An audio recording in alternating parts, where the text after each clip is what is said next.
चलिए, तो last class में जहाँ छोड़े थे वहीं से आगे बढ़ाते हैं और एक क्वेश्चन देते हैं जिससे पिछले क्लास का थोड़ा सा रिवीजन भी हो जाएगा आपका और फिर आगे बात करें।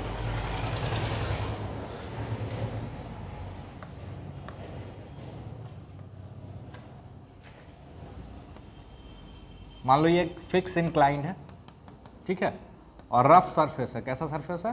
रफ। थीटा मान लो 37 डिग्री है और इस पे एक 5 kg का ब्लॉक रखा हुआ है। फ्रिक्शन कॉफिशिएंट 0.8 है, ठीक है। फ्रिक्शन कॉफिशिएंट कितना है? 0.8 और मतलब रफ सरफेस है ऑब्वियसली, है ना। तो पहला सवाल आपको बताना है लिमिटिंग फ्रिक्शन का वैल्यू। जल्दबाजी नहीं करनी है, बिल्कुल आराम से। दूसरा, नेचर ऑफ फ्रिक्शन एक्टिंग, जो फ्रिक्शन काम कर रहा है वो किस नेचर का, स्टैटिक है कि काइनेटिक। तीसरा, value of friction. Value of friction मतलब मैग्नीट्यूड और डायरेक्शन दोनों बताना है। तो स्टार्ट हो जाइए, है ना। बिल्कुल तरीके से चलने का। यहाँ कितना केस बन सकता है? दो केस बन सकता है, क्योंकि पेयर ऑफ सरफेस कितना है? कॉन्टेक्ट सरफेस एक है, तो 2⁻1 यानी 2 केस बन सकता है। तो उम्मीद करेंगे कि आप भी केस में काम कीजिएगा ताकि कहीं पे कोई गलती होने की गुंजाइश ना हो। स्टार्ट हो जाइए।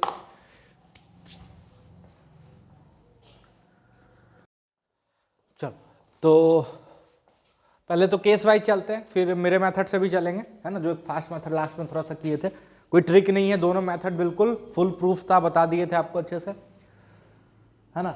उससे पहले होमवर्क लिख लो तो अगले क्लास का, जिसके डिस्कशन से क्लास स्टार्ट होगा, है ना। HC वर्मा फ्रिक्शन चैप्टर का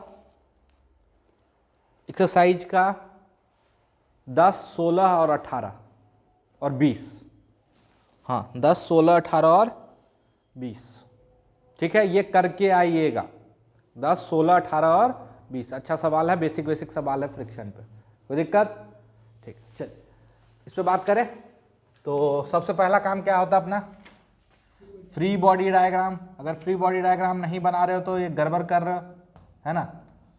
तो ये नॉर्मल mg यानी 50, अरे होगा, अरे होगा यहां तक में कोई दिक्कत? अच्छा, पहला केस मान के चल रहे हैं कि कोई रिलेटिव मोशन नहीं हो रहा। तो ये देखो mg का एक कंपोनेंट इसको नीचे ले जाने की कोशिश करेगा, तो रिलेटिव मोशन नहीं हो रहा, तो ऑब्वियसली फ्रिक्शन किधर लग रहा होगा? ऊपर की तरफ, अरे लग रहा होगा। तो ये हो गया मेरा स्टैटिक फ्रिक्शन, क्योंकि हम मान के चल रहे हैं केस 1, नो रिलेटिव मोशन। क्या मान के चल रहे हैं? No relative motion. अच्छा, ये mg का दो कंपोनेंट, इधर कितना होगा? 30 होगा पक्का? अरे mg cos 37 होता है 4/5, तो ये हो जाएगा 40 और ये हो जाएगा 30। नालायक, कोई दिक्कत? अच्छा, यहां से नॉर्मल का वैल्यू क्या आएगा? इस डायरेक्शन को y ले लेते हैं, क्योंकि इधर कोई एक्सेलेरेशन नहीं हो रहा है, तो ये x हो जाएगा। अरे एक्सिस चूज करना अब तो आ रहा है धीरे धीरे। तो n - 40 बराबर 0, तो n बराबर 40। तो लिमिटिंग फ्रिक्शन का वैल्यू क्या आएगा भाई? म्यू इंटू 40 यानी 32 ही आ रहा ना, 32 न्यूटन। अब कुछ गधे क्या करते हैं कि वो यहाँ पे फ्रिक्शन का वैल्यू पुट कर देते हैं। अबे ये फ्रिक्शन का मैक्सिमम वैल्यू है, बार बार बोल रहे हैं, this is not the value of friction, this is the maximum value of friction which is called limiting friction. याद आ रहा है? ये हमेशा नहीं लगता है, कुछ भी नहीं याद है। अबे फ्रिक्शन का लॉ बताए थे, फ्रिक्शन का लॉ बताए थे, क्या था? पहला law, friction opposes relative motion. दूसरा law, mu S N is not the value of friction rather than it is the maximum value of static friction. तो वही चीज तो है, तो चुपचाप यहां 32 न्यूटन लगाने का नहीं। चलो तो पहला केस पे बात कर रहे हैं कि हम मान के चल रहे हैं no relative motion, that means इधर प्लस में 30, माइनस में एफ एस बराबर 0, यानी एफ एस बराबर 30 न्यूटन, यानी 30 न्यूटन का स्टैटिक फ्रिक्शन होता तो ये ब्लॉक स्लाइड नहीं करता। अरे वाह, यहां तो 32 अवेलेबल है, अरे अपने बैंक में तो 32 न्यूटन है, मतलब ये ब्लॉक पक्का स्लाइड नहीं कर रहा होगा, ये पक्का स्लाइड नहीं कर रहा होगा। तो अब देखो क्या क्या सवाल है, स्टैटिक फ्रिक्शन की सॉरी लिमिटिंग फ्रिक्शन का वैल्यू कितना था 32 न्यूटन। कौन सा फ्रिक्शन अब काम कर रहा है, अगले पे जाने की जरूरत ही नहीं है, स्टैटिक फ्रिक्शन काम कर रहा है। नालायक, गधा, उल्लू, समझ में आ रहा है, तो तुरंत में गोबर कर देते हो। उसके बाद पूछ रहा वैल्यू ऑफ फ्रिक्शन, तो देखो ये 30 न्यूटन इधर लग रहा है mg sin थीटा, इसको रोक रहा है, तो स्टैटिक फ्रिक्शन कितना लग रहा है 30। तो बोलोगे इस पे स्टैटिक फ्रिक्शन 30 न्यूटन का लग रहा है up the incline, up the incline. Direction किधर है फ्रिक्शन का, अप द इंक्लाइन, अप नहीं बोलने का, अप द इंक्लाइन। खत्म, अरे खत्म, कुछ नहीं समझ में आया, समझ में आया पक्का, तो लिख लो। सारा बात लिखो अपने लैंग्वेज में। तो आई होप यहां तक समझ में आया। यहां तक में कोई दिक्कत है पक्का, तो अपने तरफ से कोई ट्रिक लगाने की जरूरत नहीं, ठीक है। हाँ बोलो, हमेशा लिमिटिंग तो निकालना ही निकालना, ताकि आपको पता रहे कि हाँ मैक्सिमम कितना फ्रिक्शन लग सकता है। उसके बाद केसेस में चलो, और हमेशा देखो उल्टा केस लेने से गलत नहीं होगा, हमेशा ये कोशिश करो कि फ्रिक्शन जो चाहता है, मान के चलते हैं उसकी चाहत पूरी हो रही है, तो फ्रिक्शन क्या चाहता है कि कोई रिलेटिव मोशन हो ही ना, है ना। तो पहले तो ये केस लेके चलेंगे कोई रिलेटिव मोशन नहीं हो रहा, चेक करेंगे। अगर required value of static friction limiting से ज़्यादा आ रहा, दैट मीन्स वो औकात से बाहर है, मतलब मोशन तो शुरू हो गया होगा रिलेटिव, फिर दूसरे केस में जाएंगे। समझ में आ रहा है। अरे दो सरफेस के बीच में या तो रिलेटिव मोशन नहीं होगा या तो होगा, कोई तीसरा पॉसिबिलिटी बनता है क्या, नहीं ना। तो करो केस वाइज करो, समझ में आ रहा है पक्का।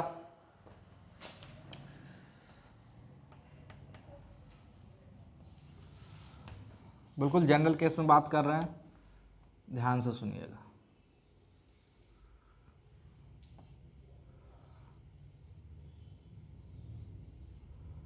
एक ब्लॉक, ठीक है, ये एंगल है थीटा, ये एंगल क्या है थीटा। कुछ कंडीशन हम आपको देते हैं, फिर धीरे धीरे समझ में आएगा कि हम ये कंडीशन क्यों दिए थे, ठीक है। थीटा और थीटा है, friction coefficient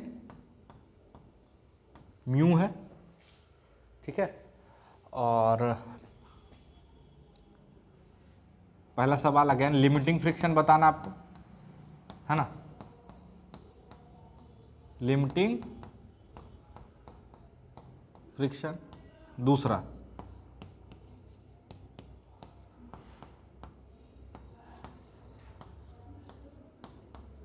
minimum value of theta so that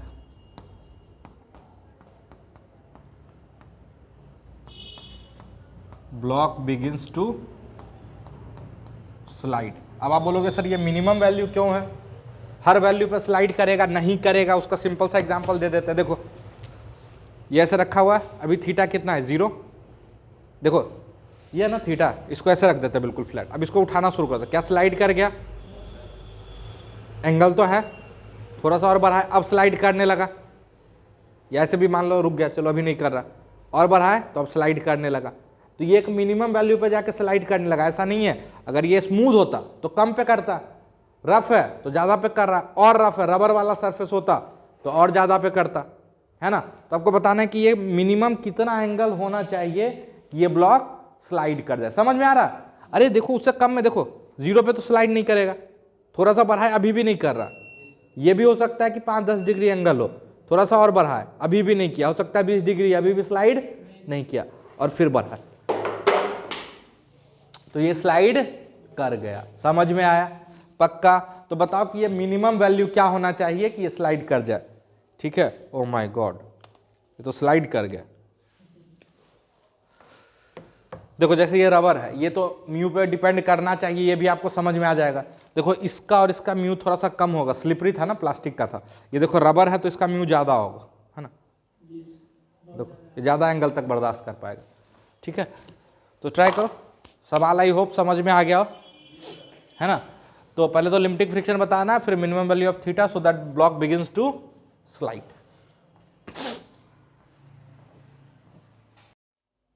चलो ध्यान से देखो, पहले तो फ्री बॉडी डायग्राम, सबसे पहले कुछ नहीं दिया, एम मास मान लो, देख रहे हैं एम का कोई जरूरत नहीं होगा।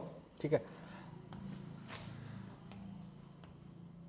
ये एम मास है, इधर नॉर्मल, इधर M G cos theta, direct लिख रहे हैं, इधर एम जी साइन थीटा, और इधर स्टैटिक फ्रिक्शन। ठीक है, अच्छा लिमिटिंग फ्रिक्शन का वैल्यू क्या आ जाएगा? Mu S M G cos theta, यहाँ पे कुछ नहीं दिया तो mu M G cos theta. कोई दिक्कत? अच्छा ध्यान से सुनना, जस्ट स्लाइड करने वाला है, मतलब इधर वाला फोर्स और इधर वाला फोर्स बराबर हो गया। अब इससे जैसे ही हम बढ़ाते हैं तो एम जी साइन थीटा बढ़ेगा, क्योंकि थीटा बढ़ाने से साइन थीटा बढ़ता है 90 तक। और अगर ये स्लाइड करने लगा मतलब अब फ्रिक्शन नहीं बढ़ा होगा। समझ में? मतलब वो जो वैल्यू था फ्रिक्शन का वो क्या था? जस्ट स्लाइड करने वाला था। मतलब वो कौन सा फ्रिक्शन काम कर रहा होगा? जस्ट स्लाइडिंग के केस में कौन सा फ्रिक्शन? लिमिटिंग फ्रिक्शन, है ना, कि उससे ज्यादा फ्रिक्शन का वैल्यू लग नहीं सकता, वो मैक्सिमम वैल्यू है। अरे है कि नहीं है? तो जस्ट बोलो कि इस एंगल पे ये क्या करने लगा? स्लाइड करने लगा। इस पर्टिकुलर थीटा पे ये क्या करने लगा? स्लाइड। तो जिस पर्टिकुलर थीटा पे ये स्लाइड करने लगता है उसको बोलते हैं एंगल ऑफ रिपोज। क्या बोलते हैं? यहीं पे सीख लो एक नया टर्म, एंगल ऑफ रिपोज। ये वो मिनिमम एंगल है जिस पे ब्लॉक स्लाइड करने लगेगा, जिस पे ब्लॉक स्लाइड करने लगेगा, इसको बोलते हैं एंगल ऑफ रिपोज। और जनरली इसको थीटा आर से डिनोट करते हैं। किससे? थीटा आर से। ठीक है, तो इस एंगल पर स्लाइड करने लगेगा तो इधर का फोर्स और इधर का फोर्स क्या हो जाएगा? बराबर M G sine theta R. उस समय एंगल क्या हो चुका? Theta R. This must be equal to, अच्छा ये लिमिटिंग फ्रिक्शन है तो लिमिटिंग फ्रिक्शन का वैल्यू क्या हो जाएगा?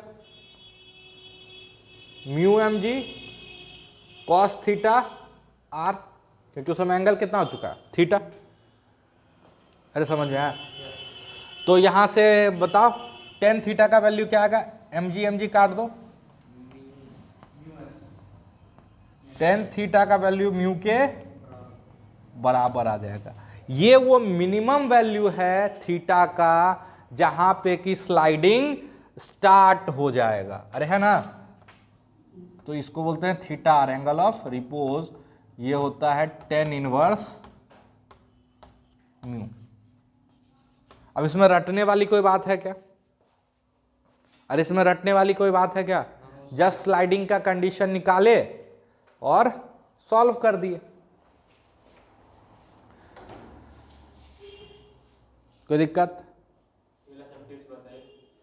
कौन सा? Angle of repose. अच्छा हम क्या बोले? एंगल ऑफ रिपोज पे ये जस्ट स्लाइड करने लगा तो उस समय इधर वाला फोर्स कितना हो जाएगा? M G sine theta. अरे थीटा का वैल्यू थीटा आर हो गया। और उस समय फ्रिक्शन जस्ट रोक पा रहा, अब नहीं रोक पाएगा, तो कौन सा फ्रिक्शन?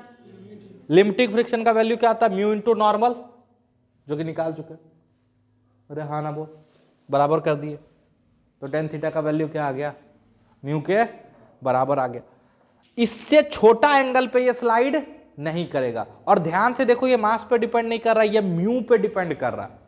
ये जो एंगल है ना, वो म्यू पे डिपेंड कर रहा है। मतलब अगर स्मूथ सरफेस है, मतलब म्यू कम है, तो कम एंगल पे स्लाइड कर जाएगा। अरे अगर म्यू कम है तो ये कम एंगल पे स्लाइड कर जाएगा। और कोई रफ सरफेस है, दो रफ सरफेस है, सैंड पेपर पे रख दिए हैं लकड़ी का टुकड़ा, तो उसको ज्यादा एंगल तक ले जाओगे, वो देखना स्लाइड नहीं करेगा। ज्यादा एंगल पे जाने के बाद वो स्लाइड करता होगा। अरे समझ में आया? पक्का? चलो, तो इसमें एंगल हम चेंज कर रहे हैं, 0 से लेके मैक्सिमम कहां तक एंगल ले जा सकते हो? 90 तक। इसी में एक बहुत अच्छा सवाल हम आपके सामने रख रहे हैं, ये एंगल मैक्सिमम कहां तक ले जा सकते हो?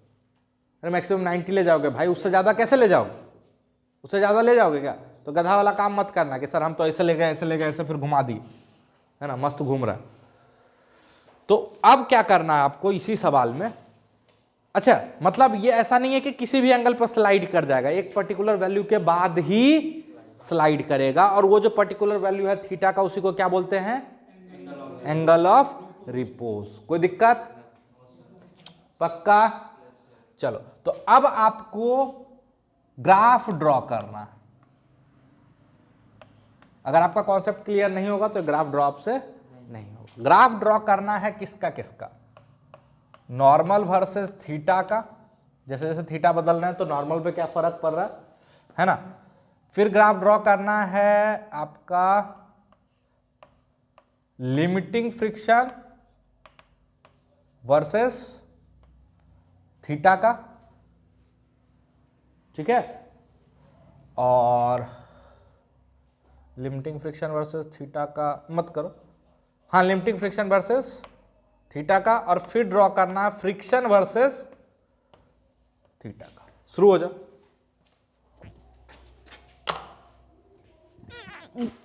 सॉरी, फ्रिक्शन वर्सेस थीटा में हो गया वो फ्रिक्शन जो अभी एक्ट कर रहा है ना, वो फ्रिक्शन जो एक्ट कर रहा है, कोई दिक्कत? और लिमिटिंग फ्रिक्शन मतलब हो गया जो उस पर्टिकुलर थीटा के लिए लिमिटिंग फ्रिक्शन का वैल्यू है, ठीक है। शुरू हो जाओ।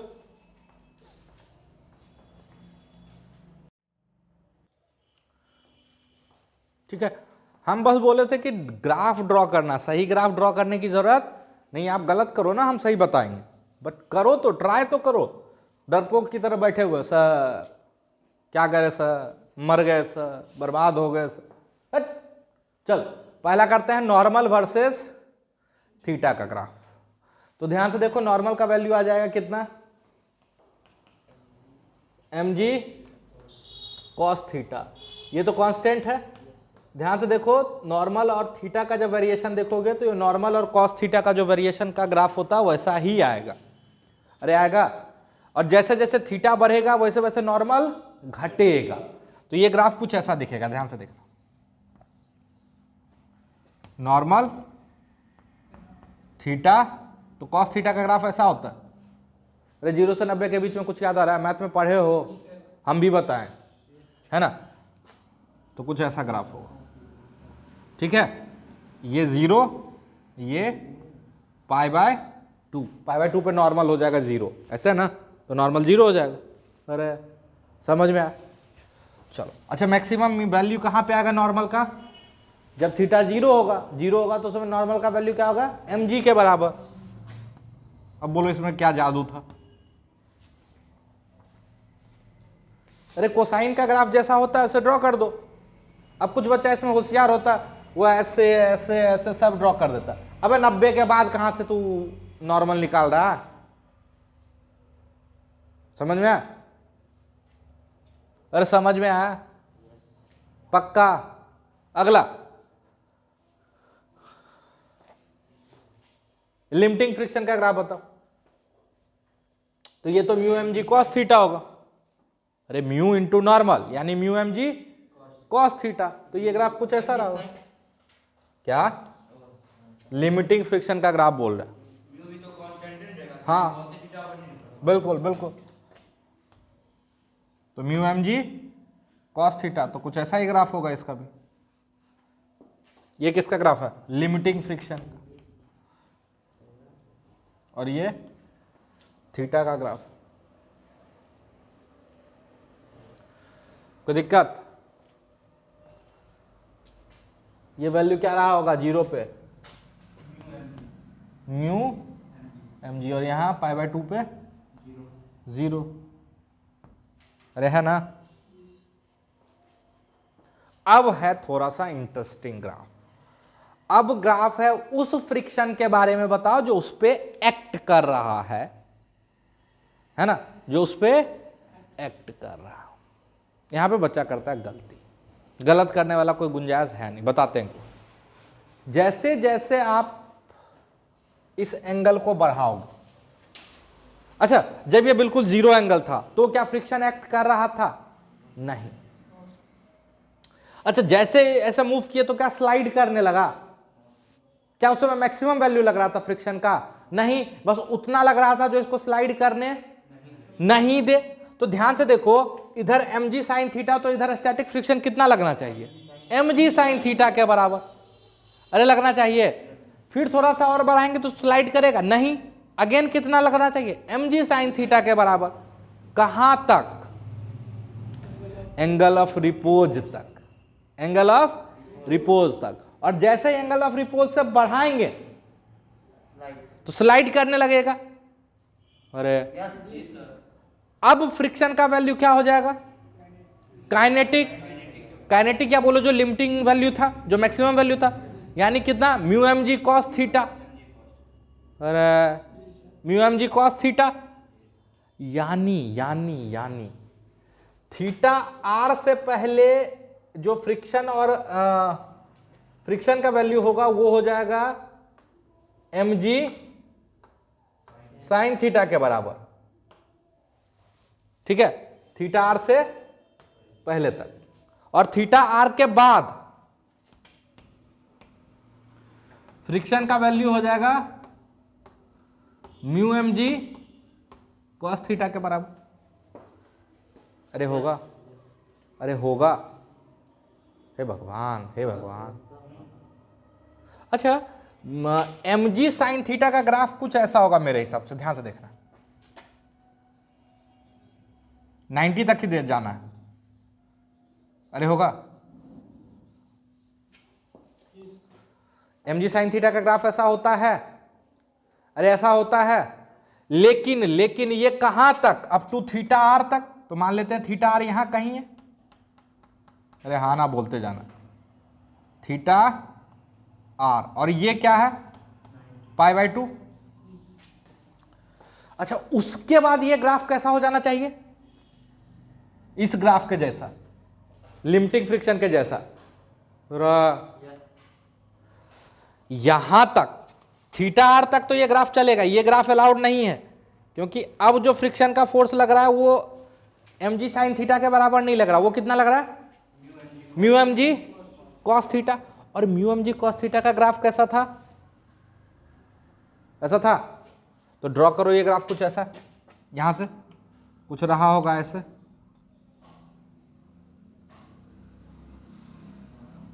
अरे रहा होगा। ये वाला पार्ट नहीं लेना है और ये वाला पार्ट नहीं। तो इधर से साइन जैसा ग्राफ और इधर से कोसाइन जैसा ग्राफ। और समझ में आया? अरे समझ में आया?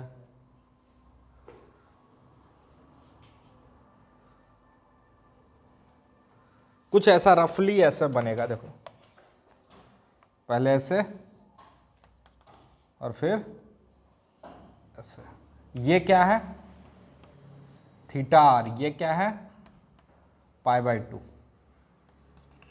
समझ में आया? और ये है mu mg cos theta are.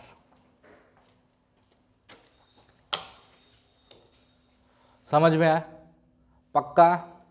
अच्छा सवाल था। अरे पहले वेरिएशन कैसा है? mg sin थीटा, तो sin थीटा वाला ग्राफ। और उसके बाद variation mu mg cos theta, तो cos थीटा वाला ग्राफ, ये वाला। समझ में आया? पक्का? और रियलिटी में देखा गया है कि म्यू के का वैल्यू थोड़ा छोटा होता है, तो ये थोड़ा नीचे से ऐसे आ जाएगा, है ना। ये ग्राफ यहां से ना स्टार्ट होके थोड़ा नीचे से हो जाएगा। अगर म्यू एस और म्यू के अलग अलग दे दिया, समझ में आया? हे भगवान, जैसे एक बार कर चुके हैं, म्यू के और म्यू एस अगर डिफरेंट हो तो वो अप्लाइड फोर्स और इसका ग्राफ था हॉरिजॉन्टल सरफेस पे, अप्लाइड फोर्स और स्टैटिक फ्रिक्शन का ग्राफ, और फिर काइनेटिक फ्रिक्शन का रीजन, सब बता चुके हैं। कुछ याद रहे तब तो, है कि नहीं सर? आप तो सब बता ही देते, नालायक तो हम। बोलो ना नहीं बताएं, बोलो बोलो, बताया ना? तो ये अच्छा सवाल था, ठीक है।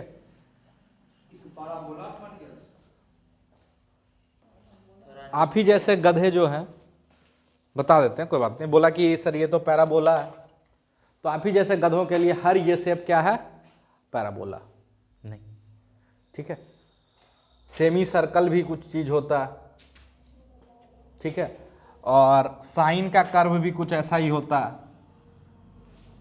तो ये साइनोसोडल कर्व, साइनोसोडल कर्व बोलते हैं, साइनोसोइडल कर्व, मतलब जो साइन या कोसाइन जैसा दिखे, ठीक है।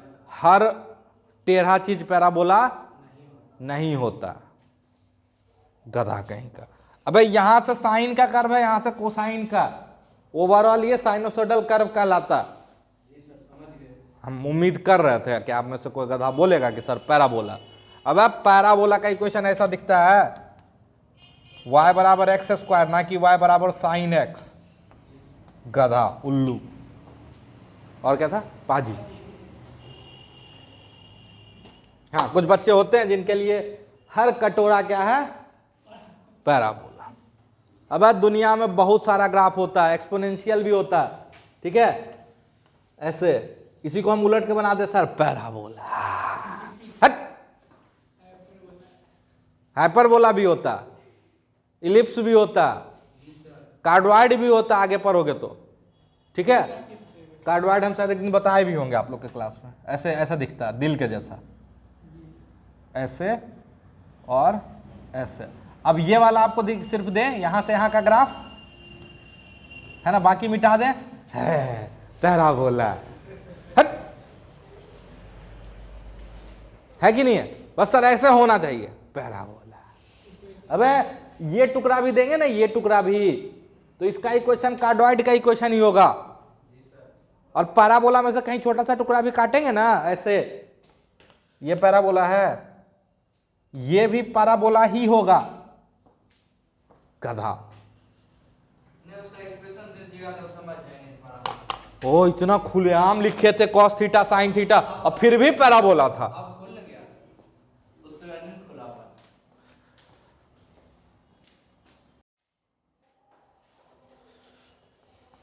चल, अब हम लोग आपके सामने जो सवाल करने वाले हैं उसके नाम पे बहुत रायता इधर उधर फैला हुआ मिल जाएगा। That is called block over block. एक ब्लॉक के ऊपर दूसरा ब्लॉक रहता है और अलग अलग जगह पे फ्रिक्शन दिया रहता है, ठीक है। तो फालतू के ट्रिक के चक्कर में नहीं पढ़ना, या तो केसेस में चलो या फिर जैसे हम बताते जाते हैं साथ में वैसे चलो, ठीक है, पक्का? तो क्वेश्चन से स्टार्ट करते हैं सीधे, और थोड़ा थोड़ा हमको लग रहा है कि अब आप लोग रिलेटिव में कंफर्टेबल हो, इसीलिए हम स्टार्ट कर दे रहे हैं ब्लॉक ओवर ब्लॉक, ठीक है। 5 kg मान लो, 10 kg, स्टार्ट है, रिकॉर्डिंग चल रहा है, ठीक है।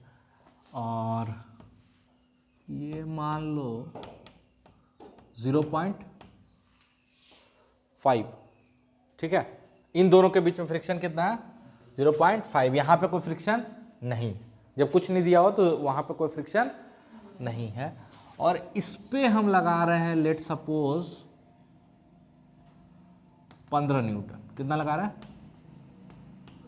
15 न्यूटन। आपको क्या क्या बताना है? पहला, एक्सेलरेशंस ऑफ द ब्लॉक्स, दोनों ब्लॉक का एक्सेलरेशन बताना। दूसरा,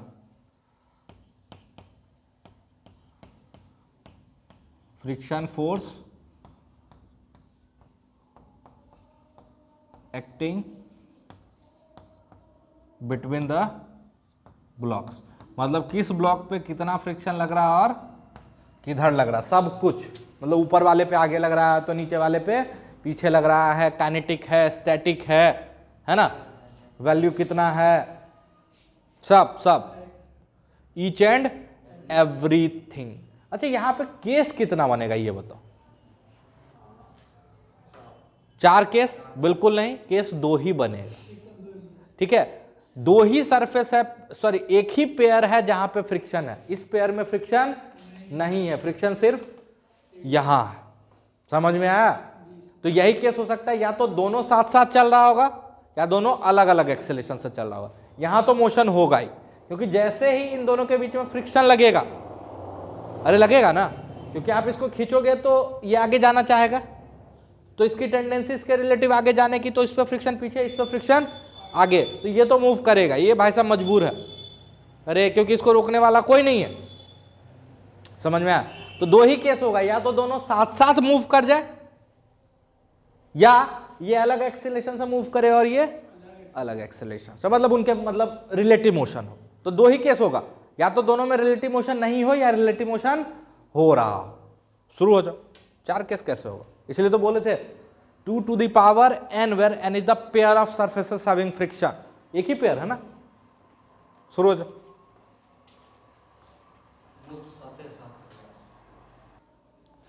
चलो इधर स्टार्ट करें।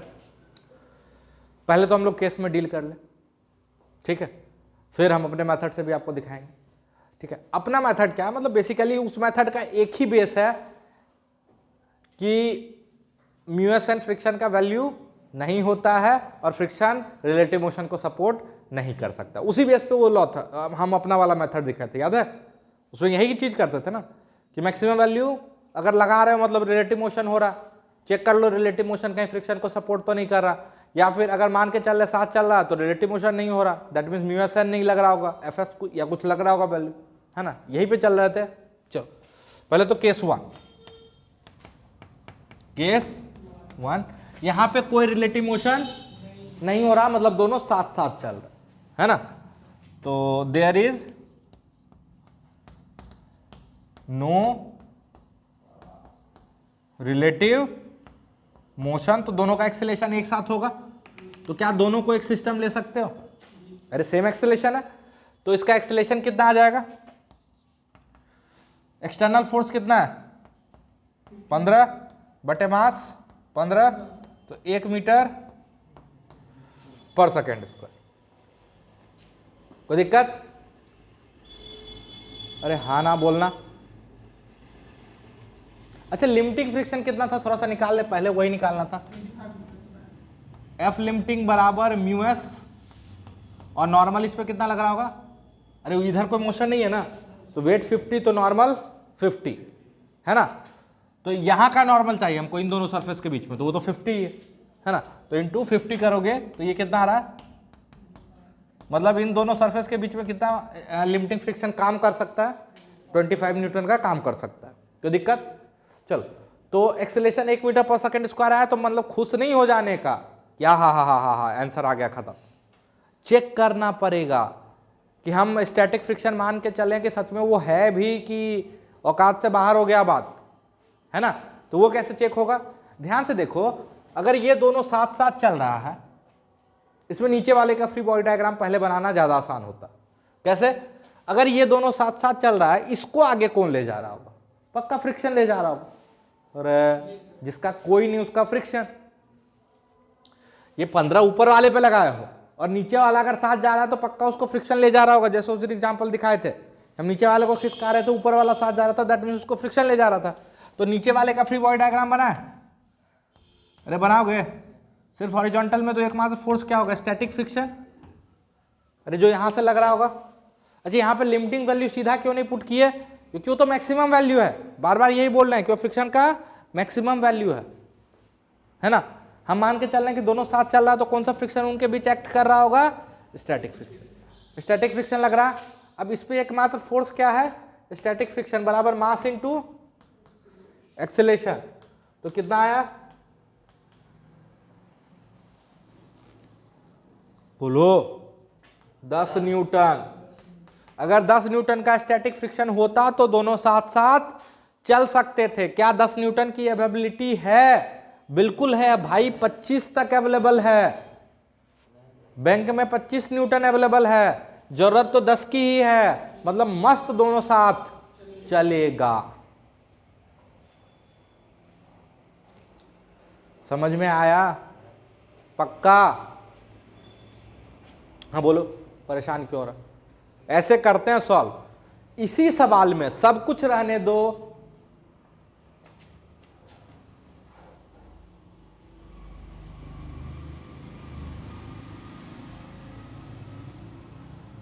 इसको कर दो 45 न्यूटन, ठीक है? सेम सवाल, सब कुछ सेम, और अब बनाओ कितने पे? 45 न्यूटन पे, ठीक है? मिटा दें, लिखे नहीं हो अभी तक? चल, कंफ्यूज इसलिए हो रहा है कि कॉन्सेप्ट से नहीं चिपक रहा है ना। कॉन्सेप्ट से चिपको, कंफ्यूजन दूर भागेगा। देखो बिल्कुल तरीके से चलें, या तो यहां रिलेटिव मोशन हो रहा होगा या नहीं हो रहा होगा। तो पहले क्या लेके चलते हैं? नहीं हो रहा। क्या लेके चलते हैं? नहीं हो रहा, क्योंकि फ्रिक्शन की तमन्ना क्या होती है कि भाई दो सरफेस में रिलेटिव मोशन हो ही नहीं, वो तो होने ही नहीं देना चाहता, टेंडेंसी को भी रोकता, और हो जाए तो फिर उसको भी अपोज करता है ना, रिलेटिव मोशन को। लेकिन मोशन को नहीं। पिछले केस में तो नीचे वाला को फ्रिक्शन ही ले जा रहा था। अरे है कि नहीं है? आप बस में बैठे होते हो ना, आप ब्रीफ केस रख देते हो बीच में, बस के बीच में, बस चलता है, वो ब्रीफ केस को कौन ले चलता है? फ्रिक्शन ले जाता है। वो जो आपका वीआईपी रखा हुआ ना, वो फ्रिक्शन के कारण ही बस से चिपका हुआ। समझ में आया? चलो केस 1, तेजी से चलते हैं इस बार। मान के चलते हैं कि कोई रिलेटिव मोशन नहीं है, तो दोनों साथ साथ चल रहा होगा, तो एक्सेलरेशन कितना आ जाएगा? 3 मीटर पर सेकेंड स्क्वायर। अरे होगा, जैसे पहले निकाले थे बिल्कुल वैसे ही निकालना। कोई दिक्कत? तो ऐसा शकल क्यों उतार रहे हो? चले आगे। चल, तो अब नीचे वाला का फ्री बॉडी डायग्राम बनाना बेहतर रहेगा, क्योंकि इस पे पता है कि स्टैटिक फ्रिक्शन पक्का किधर लग रहा है? आगे लग रहा है। अरे लग रहा है। तो ये हो जाएगा मास इंटू एक्सेलरेशन 10 इंटू 3 यानी 30 न्यूटन। अगर 30 न्यूटन का स्टैटिक फ्रिक्शन होता तो ये दोनों भाई साहब साथ साथ चलते। अरे है ना? अरे भाई मेरे बैंक में औकात ही 25 का। फ्रिक्शन ठीक है, चाहता फ्रिक्शन साथ साथ चले, ठीक है? अब चाहते हो कि आपका दो दोस्त नहीं लड़े, लेकिन वो दोनों सोच लिया कि अब लड़बे करेंगे तो आप रोक ही सकते हो ना, है ना? मान लो झगड़ा 50 रुपया का होता तो आप जेब से निकाल के दे दिए, बात खत्म। झगड़ा 5 लाख का, अब आप ही का औकात नहीं है 5 लाख देने का, तो कहां से झगड़ा निपटाओगे? अरे है ना? तो झगड़ा तो होगा ही, रिलेटिव मोशन तो होगा ही, दोनों एक दूसरे से दूर जाना चाहेंगे, लेकिन फिर भी आप कोशिश क्या करोगे कि नहीं चले, रुक जाए दोस्त, रुक जाओ, है कि नहीं? तो हाँ रिलेटिव मोशन को अपोज करोगे, लेकिन रिलेटिव मोशन तो अब होगा। समझ में आया? अरे समझ में आया? मतलब ये केस खत्म। केस 2, केस 2 यानी अब क्या हो रहा है कि ये दोनों में रिलेटिव मोशन हो रहा है। जैसे ही रिलेटिव मोशन हो रहा है तो आप एक जगह कंफर्म हो गए कि आप फ्रिक्शन का कौन सा वैल्यू लग रहा होगा? मैक्सिमम, जिसको काइनेटिक फ्रिक्शन या लिमिटिंग फ्रिक्शन बोल सकते हो आप। अरे जैसे रिलेटिव मोशन शुरू हो गया तो ये तो श्योर हो गया ना कि कौन सा फ्रिक्शन लग रहा होगा? काइनेटिक। अरे है ना? अच्छा ये बताओ, रिलेटिव मोशन ना हो, इस चीज को इंश्योर करने के लिए इस पे फ्रिक्शन किधर लग रहा था? आगे। अब रिलेटिव मोशन होने लगा तो इस पे पीछे थोड़ी लगने लगेगा। अरे रिलेटिव मोशन को अपोज करने के लिए अगर आगे लग रहा था तो रिलेटिव मोशन होने भी लगेगा तो आगे ही लगेगा ना। उल्टा मान के भी आपको बना देंगे और देखिएगा वो गलत आएगा। वो क्या होगा? गलत। ठीक है? अरे इसका क्या मतलब है? इसको जब आप खींचे कम फोर्स से तो इसके रिलेटिव आगे जाना चाहा तो नीचे वाले पे फ्रिक्शन आगे लग गया। अब जोर से खींचने लगे तो नीचे वाले फ्रिक्शन पीछे थोड़े लगने लगा, भले काइनेटिक लगने लगेगा लेकिन किधर लगेगा? आगे ही लगेगा। और इसको बढ़ाओगे तो यहाँ फ्रिक्शन बढ़ेगा, इसको बढ़ाओगे तो यहाँ फ्रिक्शन बढ़ेगा, इसको जब मैक्सिमम कर दोगे तो यहाँ पे मैक्सिमम हो जाएगा, डायरेक्शन थोड़ी बदल जाएगा अचानक से। समझ में आ रहा है? तो इस पे काइनेटिक फ्रिक्शन हम मान लेते हैं आगे। कितना है ये? 25। इस पे 25, थर्ड लॉ से ये 45 और ये इस पे तो और कुछ है नहीं, तो ऊपर वाले का एक्सेलरेशन कितना आएगा इधर 45 घटाओ 25, 45 घटाओ 25 20, 20/5 तो 4 मीटर पर सेकेंड स्क्वायर, ठीक है। और इस पे कितना आएगा, अरे इस पे एक मास फोर्स 25 है तो 25/10,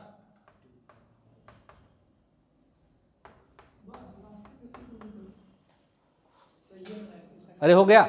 लेकिन लेकिन एक बार चेक कर लेते हैं कि काइनेटिक फ्रिक्शन का डायरेक्शन हम सही लगाए कि नहीं। चेक कर लें, बहुत आसान है चेक करना। कैसे, तो काइनेटिक फ्रिक्शन को रिलेटिव मोशन को अपोज नहीं कर, सॉरी सपोर्ट नहीं करना चाहिए, ठीक है। अच्छा, इसका एक्सेलरेशन कितना है 4 मीटर पर सेकेंड स्क्वायर, इसका कितना है 2.5 मीटर। दोनों स्टार्ट कितने से किया था, 0 से। तो ऐसा करते हैं 2 सेकेंड के बाद वेलोसिटी चेक कर लें। आफ्टर 2 सेकेंड ऊपर वाले का वेलोसिटी हो जाएगा 4 दूना 8 इधर, और नीचे वाले का वेलोसिटी हो जाएगा 2.5 × 2 यानी 5 इधर। होगा, अरे होगा कि नहीं है, हे भगवान, ये उस दिन करके दिखा चुके हैं बार बार। अब इस पे बैठ जाओ या इस पे बैठ जाओ, किस पे बैठ रहा है आपको, नीचे वाले पे बैठ जाते हैं तो ये 5 से नहीं चलेगा, ये रुक गया, और ये कितना से चलेगा 3 से। इसके रिलेटिव ये 2 सेकंड के बाद किधर जा रहा होगा, आगे, और इस पे काइनेटिक फ्रिक्शन किधर लग रहा है, पीछे। सब मस्त है, अरे सब मस्त है, सब मस्त है। अब आप बोलोगे सर गलत करेंगे तो पता चल जाएगा, बिल्कुल वो भी करके दिखा देते हैं। पहले यहां तक लिखो तो सही, फिर हम इसका गलत वर्जन भी दिखा देते हैं कि अगर हम फ्रिक्शन का डायरेक्शन काइनेटिक फ्रिक्शन, चलो नहीं समझ में आया उल्टा मान लेते, ठीक है। तो देखना क्या हो जाएगा।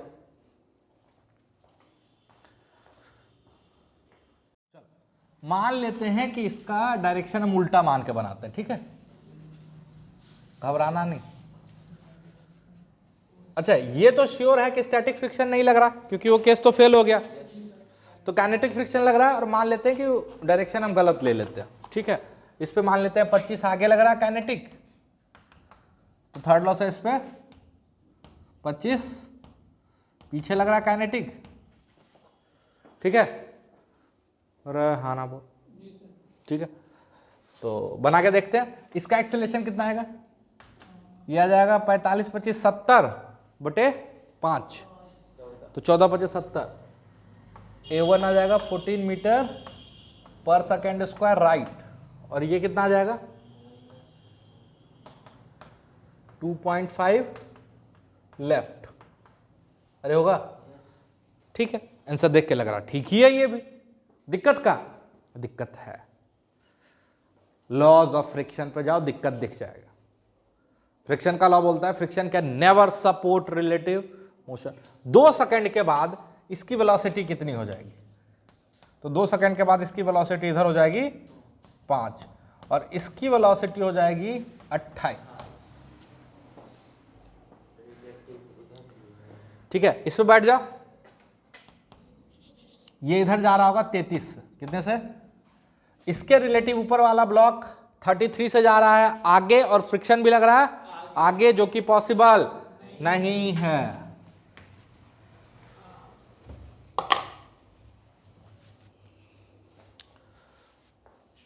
समझ में? और ऐसे ही सोचो ना, ऐसे ही सोचो,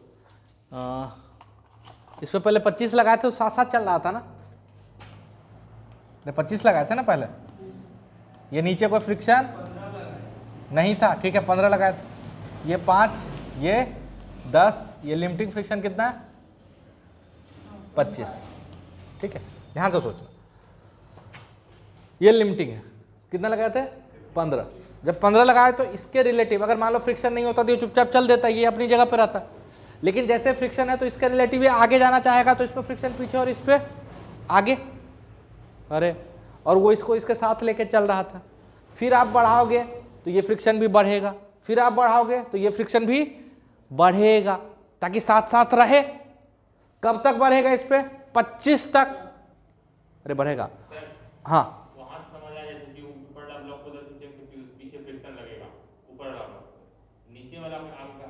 थर्ड लॉ।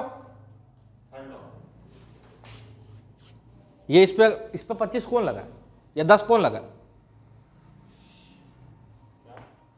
अरे ऊपर वाले पे फ्रिक्शन कौन लगाया? तो नीचे वाला को माफ कर देगा क्या?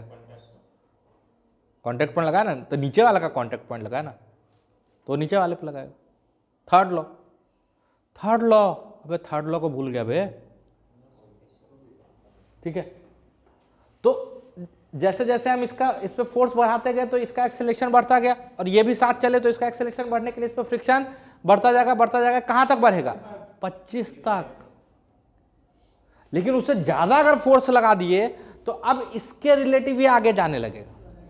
लेकिन इसका मतलब ये थोड़े कि ये पीछे जाने लगेगा, ग्राउंड के रिलेटिव ये आगे ही जाएगा, क्योंकि इस पर पहले 25 लग रहा था, अभी भी कितना लगेगा? 25। तो ये मत सोचना कि फ्रिक्शन पलट जाएगा, क्यों पलटेगा?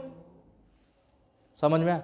तो काइनेटिक भी शुरू हो जाएगा तो 25 इस पे लगता रहेगा। हाँ, इसका एक्सेलरेशन ज्यादा हो जाएगा और इसका कम, तो इसको दिखेगा कि ये पीछे जा रहा है, बट ग्राउंड से दोनों, ये भी आगे जा रहा होगा और ये भी आगे जा रहा होगा। समझ में आ रहा है? समझ में आ रहा है? नहीं कुछ समझ में आया उल्टा लेके बना लो, एक बार चेक कर लेना। क्या चेक करना? कि क्या फ्रिक्शन कहीं रिलेटिव मोशन को सपोर्ट तो नहीं कर रहा? अगर कर रहा तो गड़बड़ है। अरे समझ में आया? है? रुकने कौन बोल रहा? हम तो नहीं बोले थे रुक जाना। क्या गधा वाला बात बोल देता, कुछ भी फालतू का चीज सोचने लगता। हम इस सवाल में कहा है कि नीचे वाला कब रुकेगा? हम तो ये भी नहीं पूछे ऊपर वाला कब रुकेगा। अब क्यों रुकेगा बे? जो पूछे हो बताओ ना भाई। हम तो ये भी 2 सेकंड बाद भी नहीं पूछते, तो हम चेक करने के लिए निकालते हैं। समझ में आया? अरे समझ में आया पक्का?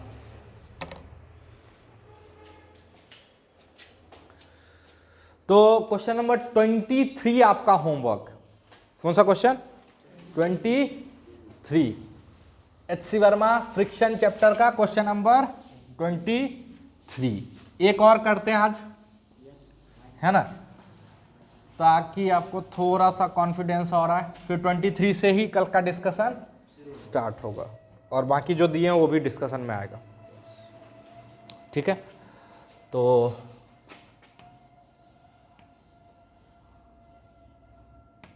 मान लो ये 10 kg है, ये 5 kg है। भाई मेरे पास सवाल कम है। ये मान लो म्यू 0.8 है, इस पे फोर्स लगा रहे हैं F। क्या लगा रहे हैं? F। यहां पे कोई फ्रिक्शन नहीं है। Then find the maximum value of F। Find the maximum value of F। या इस पे नहीं लगाते हैं, थोड़ा सा इस पे उल्टा कर देते हैं, इस पे लगाते हैं। क्या हुआ? मिटा लो। Find the maximum value of F so that both the blocks move together. Find the maximum value of F so that both the blocks move together. मतलब दोनों का एक्सेलरेशन क्या रहे? सेम। अब बोलोगे सर ऐसा हो सकता है क्या नीचे वाले पे फोर्स बढ़ाने से ऊपर वाला मूव करने लगे? हाँ देखो, देखो रिलेटिव मोशन स्टार्ट हो जाएगा। इसका एकदम सिंपल सा एग्जांपल दिखाते हैं।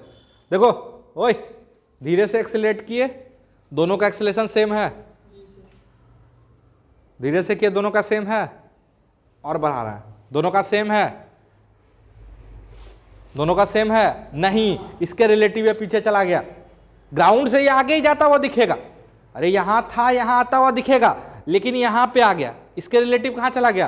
पीछे। मतलब इसका एक्सेलरेशन ज्यादा और इसका कम, यानी दोनों का एक्सेलरेशन अलग अलग, यानी रिलेटिव मोशन। फिर से देखो, फोर्स साथ साथ चल रहा है, फोर्स साथ साथ चल रहा है, फोर्स और बढ़ा है, रिलेटिव मोशन हो गया। देखो ना इसका रिलेटिव, पहले ये मैथमेटिक्स वाले पे रखा हुआ था, थोड़ा पीछे आ गया। समझ में आया? पक्का? मतलब ऐसा होगा कि जब ज्यादा जोर से इसको खींचने लगोगे ना, तो ये ज्यादा एक्सेलरेशन से चलने लगे, ये कम से चले, है ना। मतलब दोनों के बीच में क्या शुरू हो जाएगा? Relative motion. तो आपको ये बताना है कि इस फोर्स को मैक्सिमम कहां तक लेके जाएं कि दोनों साथ साथ चले।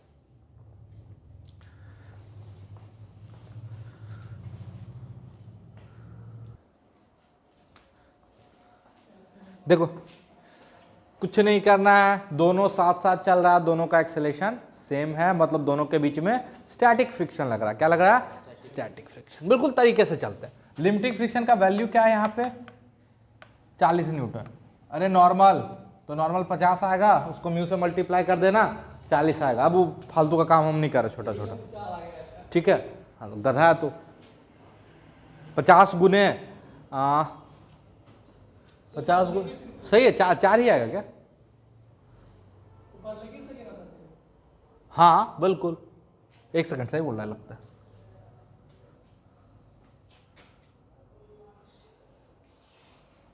अब 50 गुने 0.84 होता है।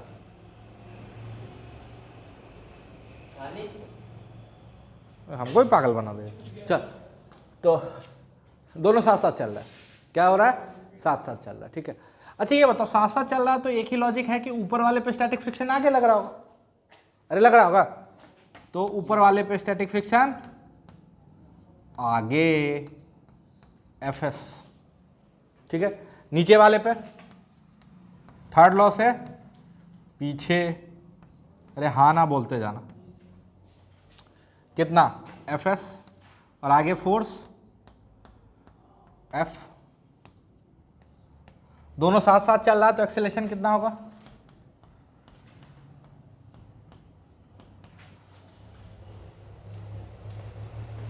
अरे होगा, एक्सेलेरेशन क्या हो जाएगा? F/15। हे भगवान, ठीक है। ये परेशान दिख रहा है, क्या हुआ बोल? अरे दोनों साथ चल रहा तो इस पे एक्सटर्नल फोर्स कितना? F। तो एक्सेलेरेशन होता है ना फोर्स अपॉन मास।